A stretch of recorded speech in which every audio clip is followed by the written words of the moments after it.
হরে কৃষ্ণ। সকলকে কৃষ্ণপ্রীতি শুভেচ্ছা এবং অন্যান্য ধর্মাবলম্বী যারা রয়েছেন তাদের প্রতি গভীর শ্রদ্ধা।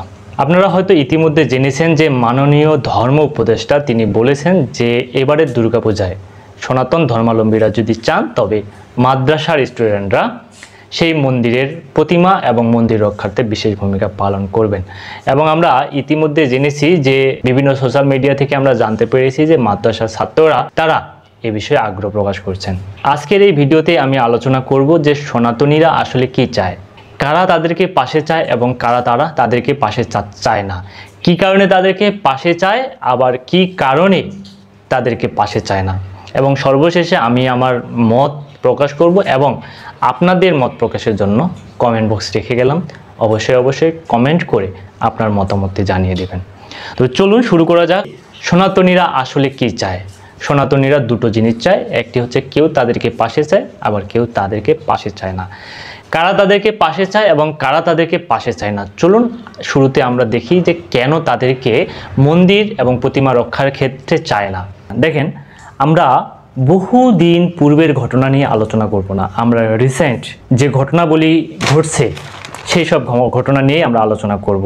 এবং অতীতের ঘটনা যদি আপনারা মনে করেন যে 1990 সালে, 2001 সালে, 2011, 13-তে, 21-এ যেসব ঘটনা সনাতনীদের সাথে ঘটে সেসব আলোচনা করলে ভিডিওটি অনেক দীর্ঘ হয়ে যাবে।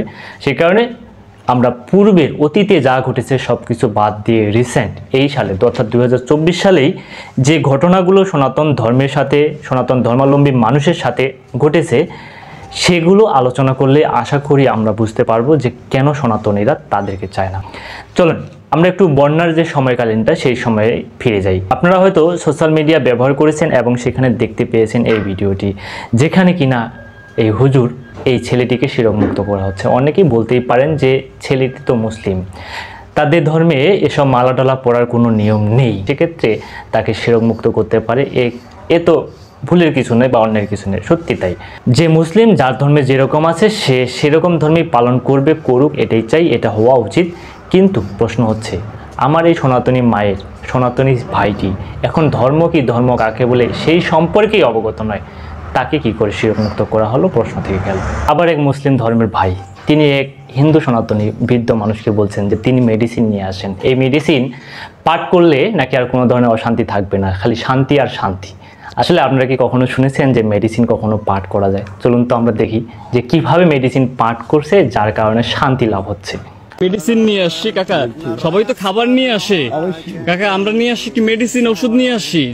আর কাকা আপনি 10 বার করে পাঠ করবেন, আপনি যদি 10 বার প্রতিদিন পাঠ করেন ইনশাল্লাহ আপনার জন্য ভালো হবে।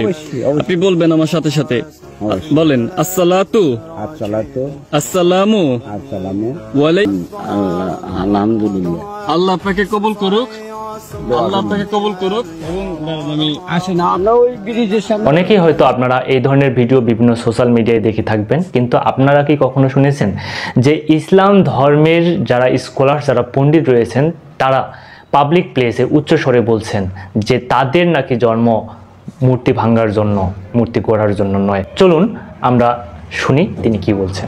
আমি মরণকে করি না ভয়, আমি মূর্তি ভাঙার জন্য জন্ম নিয়েছি, মূর্তি গড়ার জন্য নয়।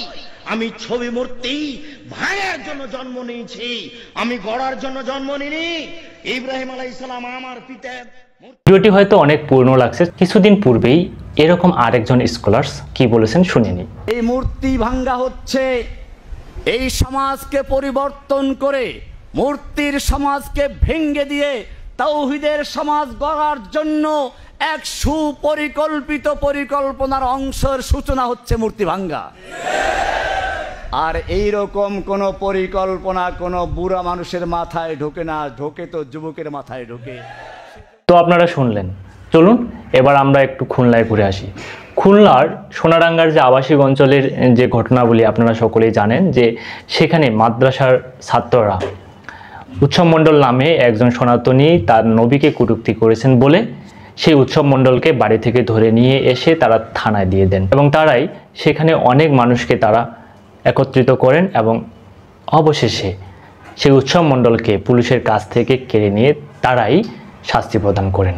আমি সর্বদা সবসময়ের জন্য বলবো এবং উচ্চ স্বরেই সেটি বলবো যে যেই ব্যক্তি সে যে কোনো ধর্মেরই হোক না কেন, যে ধর্ম অবমাননা করে তার শাস্তি হওয়া উচিত। কিন্তু এক্ষেত্রে এই যে উৎসব মণ্ডলের যে শাস্তিটি হলো সেটি যদি আইনের মাধ্যমে হতো তবে মনে হয় যে সনাতন ধর্মাবলম্বীরা তাদের প্রতি, সেই মাদ্রাসা ছাত্রদের প্রতি একটা বিশ্বাস বা একটা আস্থা এই দুর্গাপুজোর সময় রাখতে পারত। তো আপনারা জানেন যে চট্টগ্রামের মাদ্রাসার ছাত্ররা গণেশ মূর্তিকে লক্ষ্য করে উপর থেকে গরম পানি ছুঁড়ে মেরেছেন। তো এখানেও আমরা দেখতে পাচ্ছি যে সেই এতিমখানা বা মাদ্রাসার স্টুডেন্টরাই সনাতন ধর্মের হানি করার জন্য কতটা তৎপর হয়েছে। আবার কিছুদিন পূর্বে প্রথম আলো পত্রিকায় প্রকাশিত হয়েছে সারা বাংলাদেশে 5 অক্টোবর থেকে 20 অক্টোবর পর্যন্ত প্রায় 1068টি বাড়িঘর ও ব্যবসা প্রতিষ্ঠানে হামলা হয়েছে এবং সেই সাথে প্রায় 22টির মতো ধর্মীয় উপাসনালয়ে হামলা করেছে দুর্বৃত্তরা। তো বাংলাদেশের পরিস্থিতি সম্পর্কে আপনারা মোটামুটি একটা ধারণা পেয়ে গেলেন। এই পরিস্থিতিতে ম্যাক্সিমাম হিন্দু বা সনাতন ধর্মাবলম্বীরা চাচ্ছে না যে তারা আমাদের মন্দির সংরক্ষণের দায়িত্ব গ্রহণ করুক, কিন্তু কারা চায় যে তারা পাহারা দিক, তারা নিরাপত্তা দিক, যারা এখন পর্যন্ত মনে করে মোরা একটি বৃন্তে দুটি কুসুম, হিন্দু মুসলমান, মুসলিম তার নয়নমণি, হিন্দু তার প্রাণ, এরকম যারা বিশ্বাস করে এখন পর্যন্ত তারাই প্রকৃতপক্ষে চায় যে তারা পাহারা দিক। এবং আমরা তাই দেখেছি যে আপনারা একটু খেয়াল করুন যে 5 অক্টোবর যখন সাবেক প্রধানমন্ত্রী পদত্যাগ করেন এরপরে হিন্দুদের উপরে কি নির্মম নির্যাতন শুরু হয়ে যায় এবং সেই সময় ভ্রাতৃত্ববোধের যে একটা উদাহরণ রচনা করেছিলেন তারা রাত জেগে মন্দিরগুলোতে যেভাবে পাহারা দিয়েছেন, সত্যি সেটি বাংলাদেশের বুকে দৃষ্টান্ত হয়ে থাকবে। আবার এমনও মুসলিম স্কলার্স বা পণ্ডিত রয়েছেন যারা হিন্দুদের প্রতিমা রক্ষার ক্ষেত্রে বিশেষ ভূমিকা পালন করবে বলে অন্যদেরকে উদ্বুদ্ধ করে। চলুন আমরা একটু শুনে আসি। খবরদার, তোমরা তাদের উপাস্যদেরকে গালি দিও না। তোদের উপাস্যকে যদি তোমরা গালি দাও, তারা তো তোমার আল্লাহ সম্পর্কে কোনো ধারণা রাখে না, তোমার হক আল্লাহর ব্যাপারে তারা গালি দিবে। তাহলে প্রথম আমাদের দায়িত্ব কোন তাদের প্রতিমা, কোন মূর্তি, কোনো কিছুকে ব্যঙ্গ করা, টিটকারি করা, এ নিয়ে ফেসবুকিং করা, পোস্ট করা, গ্রুপিং করা, খবরদার, মুসলমানরা এটা করতে পারবে না। এটা আল্লাহর নিষেধ। আল্লাহ বলছেন তবে জেনে এখানে সবাই যে খারাপ তা কিন্তু নয়। আমরা দেখেছি যে তারা কিভাবে আমাদের মন্দিরগুলোকে পাহারা দিয়েছে এবং তারা কিভাবে তাদের মানুষের কাছে ধর্মের বাণী প্রচার করেছে যে অন্য ধর্মের প্রতি আমাদের হস্তক্ষেপ করা নয়, এই ধরনের শিক্ষা তারা প্রচার করেছে। সেজন্য তাদের প্রতি আমাদের বিশেষ কৃতজ্ঞতা থাকা উচিত এবং এই সব ঘটনাবলীর কারণেই অনেকে হয়তো চান যে হ্যাঁ, তারা আমাদের মন্দির পাহারা দেওয়ার ক্ষেত্রে বা আমাদের প্রতিমা সংরক্ষণের ক্ষেত্রে বিশেষ ভূমিকা পালন করতেই পারেন। তো আমরা বুঝতেই পারলাম যে কেন ম্যাক্সিমাম হিন্দু বা সনাতন ধর্মাবলম্বীরা মাদ্রাসার স্টুডেন্টদেরকে দুর্গা মায়ের মন্দির বা প্রতিমা সংরক্ষণের ক্ষেত্রে বা নিরাপত্তা প্রদানের ক্ষেত্রে চায় না এবং কেন কেউ তাদেরকে প্রতিমা সংরক্ষণের ক্ষেত্রে বা নিরাপত্তা দেওয়ার ক্ষেত্রে প্রয়োজন মনে করছে। চলেন এখন আমি কি চাই সে বিষয়ে একটু আলোচনা করি। দেখেন, বাংলাদেশের ইতিহাসে এখন পর্যন্ত এমন কোনো দুর্গাপূজা অনুষ্ঠিত হয়নি যেখানে মুসলিম ধর্মাবলম্বী বা মাদ্রাসার স্টুডেন্টরা এভাবে পাহারা দিয়েছেন। এবং এই দুর্গাপূজায় যদি এ ধরনের কোনো কর্মকাণ্ড হয়ে থাকে বা এই ধরনের কোনো সিচুয়েশন মেক হয়ে থাকে, তবে বিশ্বে বাংলাদেশের যে ঐতিহ্য, বিশ্বে বাংলাদেশের যে ভাব, সেটি ক্ষুণ্ণ হতে পারে বলে আমি মনে করি।